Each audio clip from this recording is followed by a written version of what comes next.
Well, if you got a parent that's got tens of millions of dollars or, even $10 million, it may be that having the conversation with them and saying, hey, mom, dad, I read this book, Die with Zero, and it's got a lot of concepts in here about how could you give money technically with a warm hand instead of a cold hand. That's the, living versus dead, and make an impact where you could have the conversation and say, hey, mom, dad, you could annually gift me $18,000 a year, never hit taxes.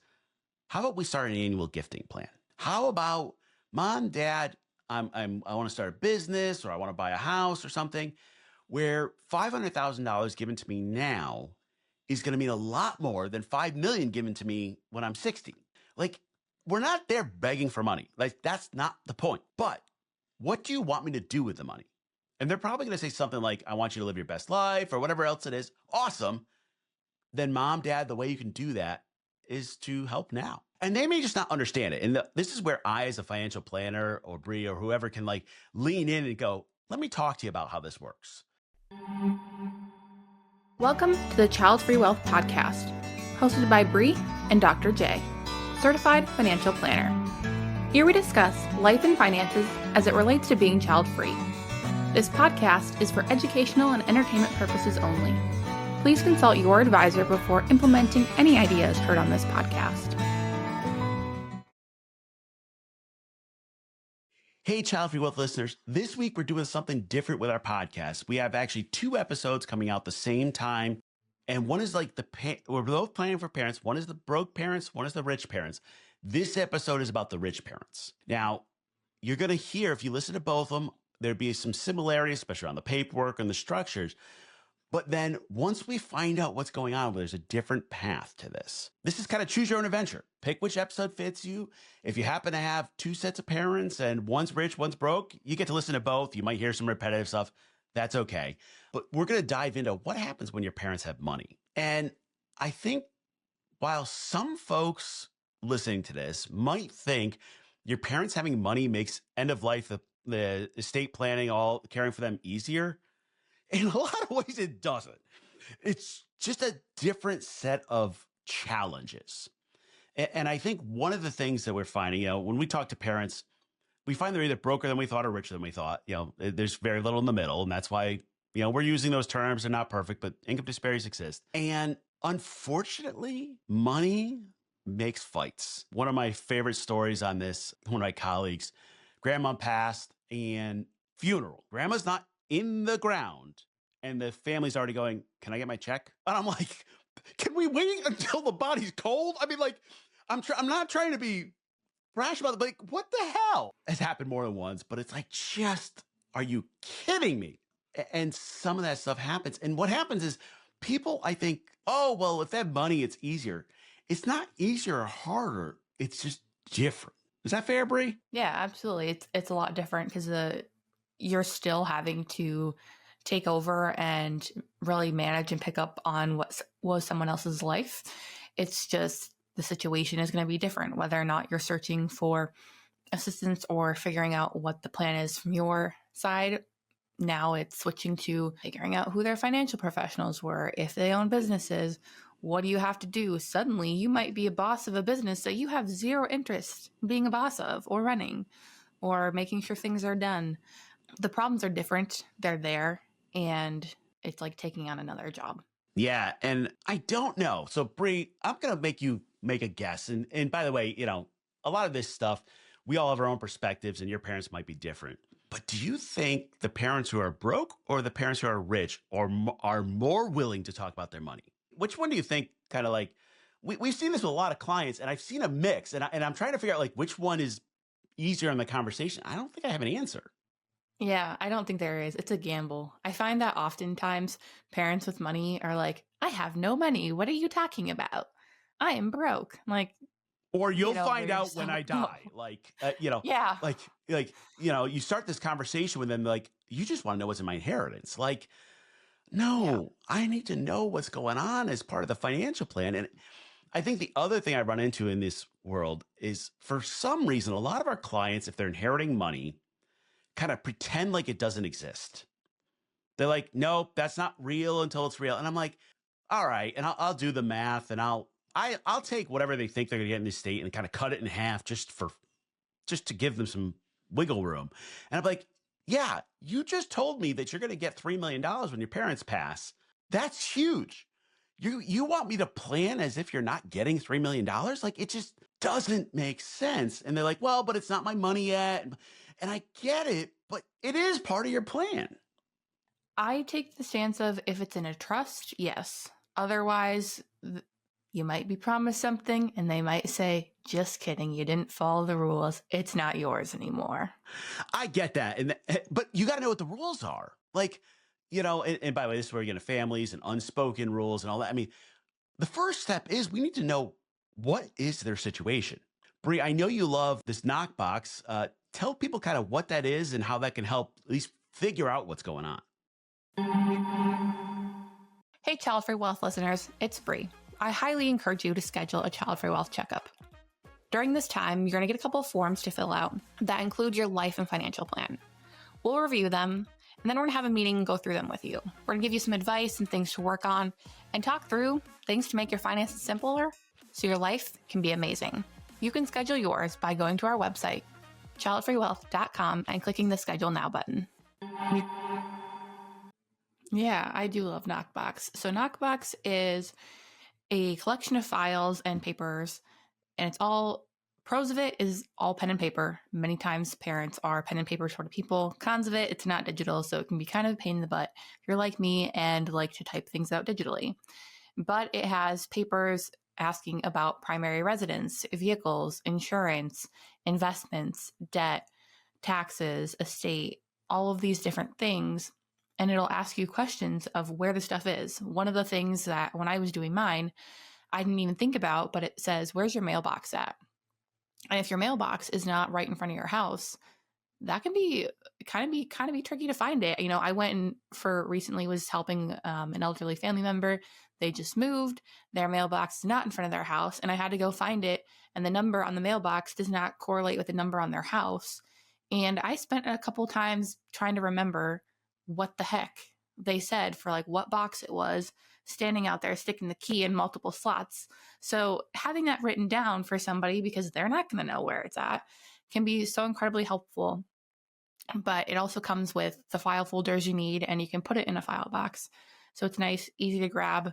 I use mine all the time just for my own purposes of, hey, I need to know this document or I need to turn this in. It's not just for if somebody dies. It can be great for everyday life too. Yeah, and you just sent a copy to your parents. Is that what you said before? Yes, I did. I mailed, so I found out about it on an Instagram ad, and I was like, okay. Normally, I'm not really into getting suckered in by ads, but I was like, this looks kind of nifty. So I ordered it, I sent it to their house, and I said, hey, there's going to be a box showing up. Just bring it inside. I will take care of it when I get there.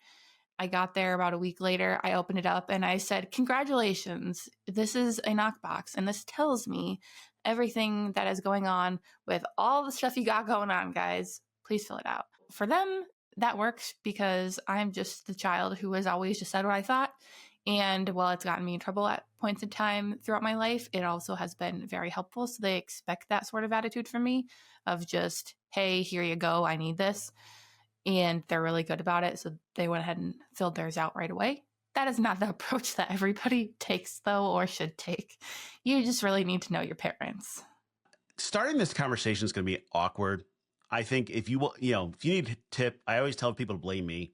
Hey, I was talking to my financial advisor, Dr. J says, I need to talk to you about this stuff. And like, it's that first like couple sentences. And then it's like, okay, now we can talk. And sometimes, especially with parents who have some money, it may be like a series of meetings to really dig in. But you need to know this stuff. You need to know what their wishes are, what their stuff is. I mean, I'll give you an example of this. My neighbor, his father passed away, and all of the kids knew, his father was raised in the Depression area. It's an older family. And everybody knew that dad had a, kind of rainy day fund.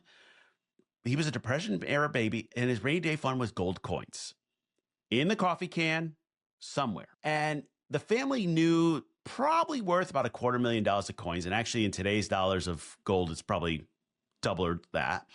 But dad never told him where he buried it. And they ripped apart the house. They ripped apart the outside. They never found it. Someday, someone in that, who bought that house is going to find $250,000 in coins and be like, whoa, but like that's a nightmare.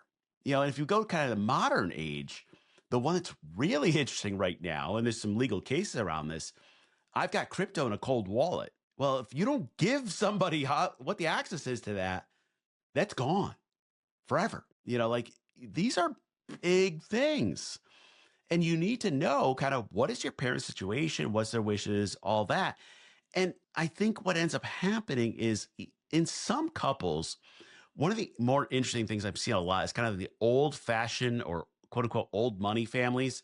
One member of the family knows where everything else is. The other one doesn't. Oh, and then somebody has Alzheimer's, dementia, whatever. And next thing you know, like they're trying to recreate it. It becomes a big issue. Like you need to be having these conversations, and sometimes people are like, oh, well, I've got it handled. And I'm like, yeah, but like stuff happens. You can have a stroke. You could have something happen to you. Like we need to be able to pick it up where you left off. And it's a challenge. I mean, my father-in-law passed. It took me 3 days to find all his stuff. And I know what I'm looking for. I'm a financial planner. I think for quote unquote normal people that don't do this for a living, that's a nightmare. Yeah, it can absolutely be a nightmare. And you and I both have had cases where like, oh my God, we want to rip our hair out because, well, your beard out, I guess. Hey, that's a bald joke in case you're not watching the video. It was not intended to be that. It just came out, and then I thought I was like a perfect opportunity. But cases where there's a lot going on and trying to find this stuff can be really, really tricky. And so knowing where it's at ahead of time and having that conversation can be super helpful and kind. I've told people in my life that, yes, you have a lot going on. When the time comes and you pass, I just want to be able to miss you. I don't want to have to clean up all of this. So if we can do this now, that would be super, super helpful. And I'll tell clients to use that line too, and just say, hey, I don't want to have to deal with this when I'm trying to grieve. I just want to take care of it now and figure things out, because it can be hard. Yeah. And I think part of the conversation is like, Mom, Dad, it's not that I want your money. I just want to know what's going on. And if I have to pick it up, what is going to happen? And you need to know, are you named as a power of attorney, executor, trustee? Like what's going on? And it's interesting with families with money. I'll look at clients' tax returns and I'll see like random 123 LLC money coming in. And I'm like, what is this? They're like, I don't know. My family sends me a check and there's some money there. And I'm like, hold up. Like, what's going on here? Because there's other, like, you start pulling this apart and there may be some liability there. There may be some good stuff there. We don't know. And the problem is if you don't know, you can't figure, you're not going to be able to make it up after. And when it comes to naming people, I want to know if this is my responsibility or not. Now, I'm a big fan of your parents, if they've got the money, paying a professional fiduciary to do this for them. A trustee, a trust company, a financial planner, whatever it is, rather than putting it on you. But let's say they do name you.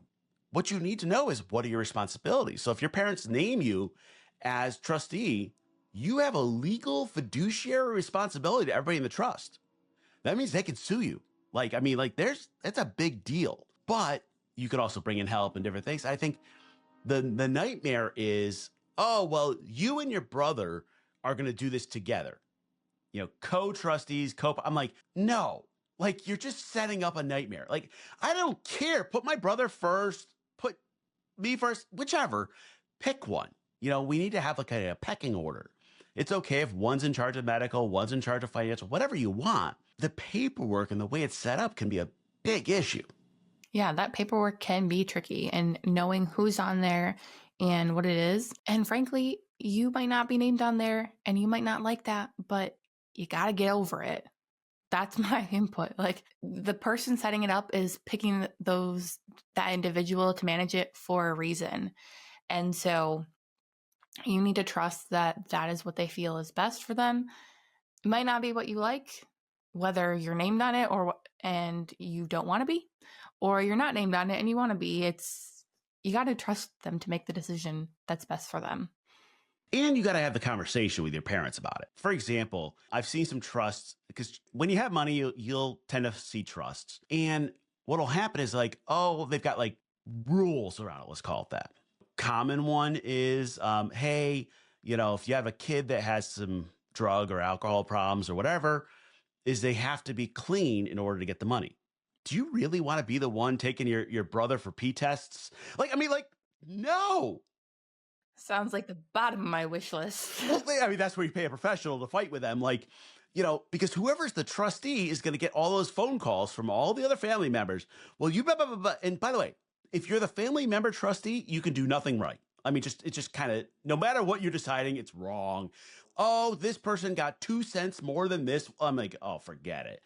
If you can get in your parents' ear and be like, hey, I know it costs money, but let's pay a professional trustee to do this so that you don't destroy the family on the way by. And what you'll see is people like, well, a lot of folks that are rich are kind of a little bit cheap. And they're like, I'm not going to pay that money. And I'm like, Dad, take it out of my half. I don't care. There's ways around it. And I think when you look at a trust, the other one that's really specific to us as child-free folks is when you see generation skipping trusts. So this is really interesting. You'll see this in generational wealth. They're kind of like old school, very common, where like parents will say, my kids get X, my grandkids get Y.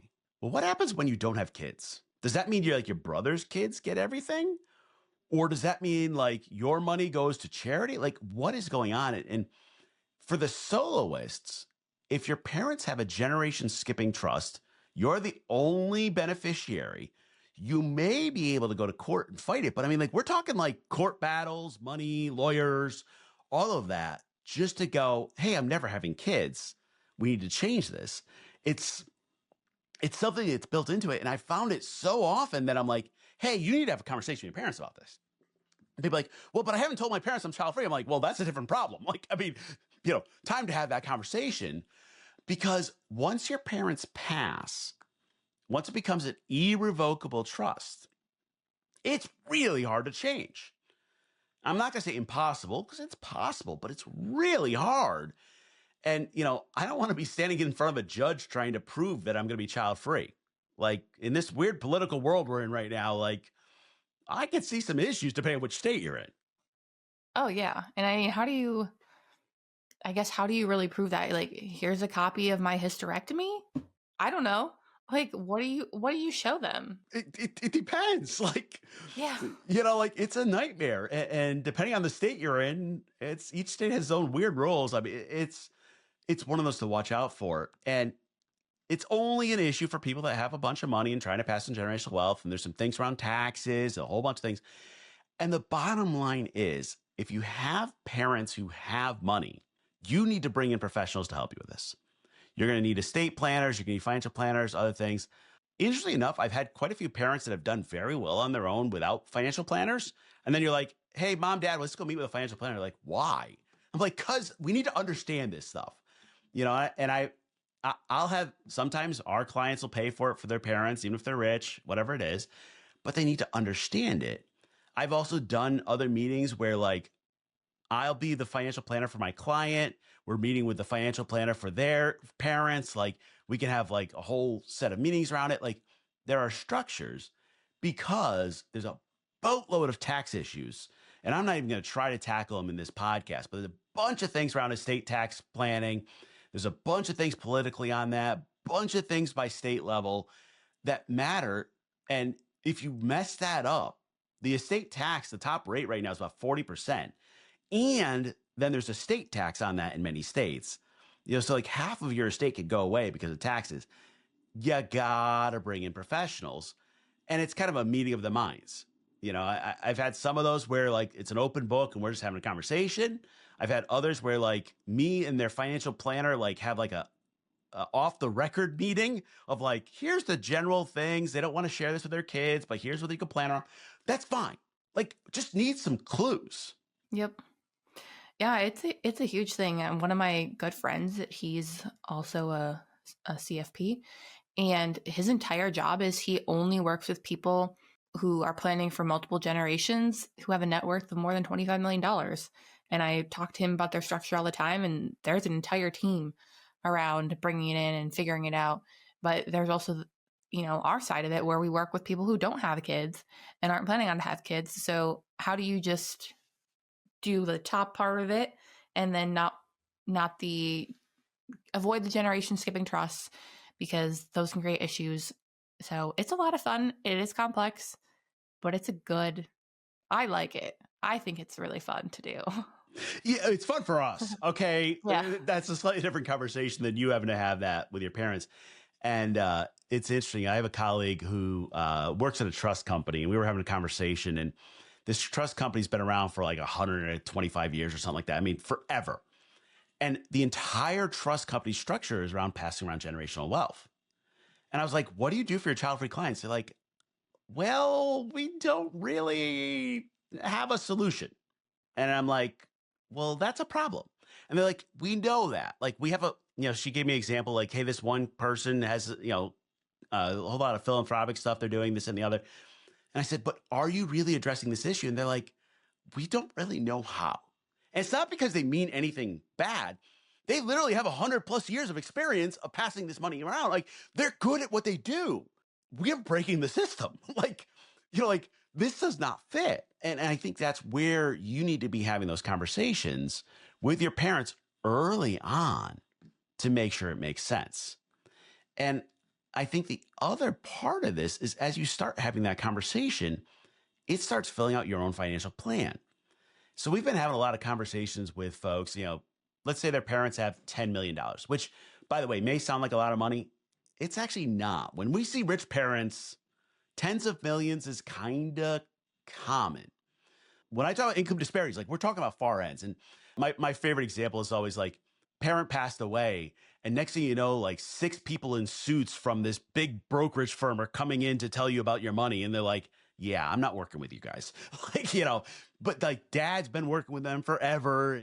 No. Like, this is not how it works. Well, if you got a parent that's got tens of millions of dollars, or, even $10 million, it may be that having the conversation with them and saying, hey, mom, dad, I read this book, Die with Zero, and it's got a lot of concepts in here about how could you give money technically with a warm hand instead of a cold hand. That's the, living versus dead, and make an impact where you could have the conversation and say, hey, mom, dad, you could annually gift me $18,000 a year, never hit taxes. How about we start an annual gifting plan? How about, mom, dad, I want to start a business, or I want to buy a house or something, where $500,000 given to me now is going to mean a lot more than $5 million given to me when I'm 60. Like, we're not there begging for money. Like, that's not the point. But what do you want me to do with the money? And they're probably going to say something like, I want you to live your best life, or whatever else it is. Awesome. Then, mom, dad, the way you can do that is to help now. And they may just not understand it. And this is where I, as a financial planner, or Bree, or whoever, can like lean in and go, let me talk to you about how this works. Here's, you can even share your financial situation. Here's where it is. If they had this money, they could then follow their dream and do X. Now, by the way, don't try to tell your parents you're going to follow your dream and go live on a beach. Like, that one's not going to fly. Just not. But like, hey, I always wish I could move. I could live closer to you. I could do this. I want to go back to school, whatever it is. Parents often will get on board, and especially if the financial planners behind them going, hey, this will help them. Like, hey, mom and dad, if you give this $18,000 gift, then my child-free client could actually max out their retirement every year. Well, that's huge. Like, there are things you can do that's going to make your life better and theirs. And we can have the conversation, can you give one to all of the siblings or whatever else? There's lots of ways to do it, but you're really starting the conversation early. Yeah, knowing earlier rather than later can be super, super helpful. And also recognize that you might not get a full answer, especially with parents who have money. There are times they will hide things, they will have things you have no idea about, and it might be hard for them to open up and talk about it. And you have to be okay with that too, because it can be tricky to navigate those conversations. But sometimes they'll be willing to open up and talk more and just have a conversation with you. Hey, Childfree Wealth listeners, it's Bree.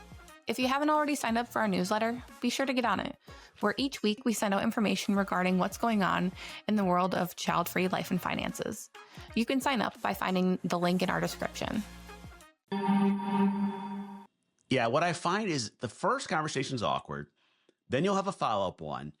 And what I often find is that, like, if you show, I don't know, like being an adult to your parent, let's call it that, and asking questions about, no, like, because remember, to your parents, you're always going to be the baby. Like, I mean, let's just kind of call it what it is. But you're like, mom, dad, let's go have breakfast and talk about this. All of a sudden, they start seeing you in a slightly different eye, and they may be willing to engage. Because you need to understand these things. Like, for example, I don't know why, but we've had a bunch of clients where they have family who have land or farmland or like timber or like a bunch of things. And there's a lot of both written and unwritten rules that come with that. What can we do with the land? What can't we do with the land? What's the family history on this? Like all different types of things. You need to know that. And it's going to be an issue because like, well, now me and my 3 siblings are all splitting this land and we don't all agree on it. And like, oh man, it's a nightmare. It's actually easier when it's cash because, cash is cash or your stocks, but also how it's handed to you is going to impact taxes. And there's a whole bunch of things here where you can start having that conversation. So right now we're recording this in beginning of 2025. If you talk to farmers with a lot of these things with the tariffs and other things, some of them are going, whoa, this is going to be a really rough year. We might not be able to make money. Like a lot of big questions. Well, then what happens to the land? What are the requirements? Like, are we just like taking a year off farming? Like there's a lot of things that happen. And I don't think people think about that until, the stuff hits the fan. Mm-hmm. Yeah, absolutely. They're often not thinking about it. And even just, I think about it from a perspective of, okay, parents have a business. What happens if something happens to one or both of them? And making sure the invoices are paid by the customers. Who the hell are the customers? Because that's another big thing. And what's where, like making sure you don't have to be super involved in it, but at least having awareness, or if they have go-to people who manage those things for them, know who they are, because you're going to be taking on a whole another job, and that can be tricky. Yeah, I had somebody this recently say to me, hey, I'm a therapist and they're a soloist. And they're like, if I pass, who tells my clients that I'm dead? Which is like a great question. But I'm like, they're showing up to the appointment on Tuesday and you're not answering the phone. Like, a great question. These are the type of things you need to have a plan for. And when it comes to family business, do they expect you to keep running it? Is it okay to sell it? Who's it okay to sell it to? Like, there's piles of stuff. Yeah, your parents can have money to pay for their long-term care. That's not the issue here. It is, how do we manage this stuff? How do we make sure they're not getting taken advantage of? How do we make sure there's not fraud? Like, and then we get into the weird family dynamics of like, well, my brother's managing this all and he's not telling anyone anything, and things are kind of going missing. Which, by the way, you think I'm exaggerating? No. Like, the AARP stats, something like 1 out of 10 elderly folks have admitted elder fraud or abuse. Like there's a bunch of weird things that happen here, and you're like, my sibling would never do that. But their crazy spouse might. Like, no, I mean, like, who knows? Whatever it is, and I really get worried when everything is kind of opaque and we don't nearly know what's going on. Like it just gets nasty quickly when there's money involved. And it gets even worse if anyone in the family has any type of like gambling addiction, drug addiction, other things like this. Addictions and money go together. Let's just be real on that. And now, your parents can take advantage of yours, your inheritance can, like, it's a mess unless you have the conversations. It's also why, like, you bring in professionals to work through this. Again, like, I can't say that enough. Like, they have the money. There are a lot of things you can do by yourself. You're not helping your parents by doing this all yourself.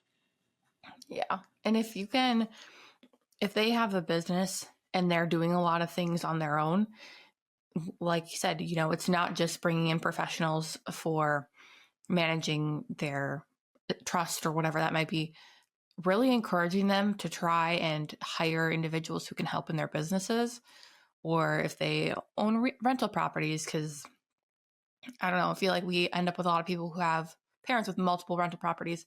Having somebody who can manage all of that so it's not on you, incredibly helpful, and just what a weight off your shoulders to have that person there you can go to and ask questions about and really be connected with, and just realize that, when things eventually when they eventually pass or go into care or anything like that, you have that person you can turn to.